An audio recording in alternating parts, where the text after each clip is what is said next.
The biggest nightmare in my career. Well, it was a Sunday night, and it was probably late 1980s, I would say. And at that time in the laboratory, it was just my wife and I working together, and we do 30 or 40 units a week, mostly single units. That was like the bread and butter. That's what we did in laboratories. Not that we were doing bridges, but we just did a lot of single units.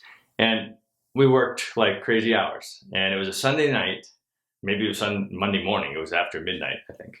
And I had all the work for the week, and I had as many crowns as I could put on a tray to put in for the final glaze. I was finally like, whew, thank God. I was like exhausted. And at the time we had, back in the 80s, we had these manual ovens. You had to turn everything, work everything by hand. And I remember putting them in the glazes and getting the firing up going, and everything was going along.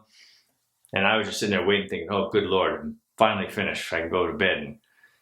And when it was done firing, I pulled it out and realized that I had put it on an opaque cycle. I turned it up to an opaque temperature, which for those who don't know is way higher temperature than a glaze. And all of my work for the week, it looked like marbles when it came out. And I sat there devastated. I actually cried. I've only cried once in my laboratory since 1984. And I did right there.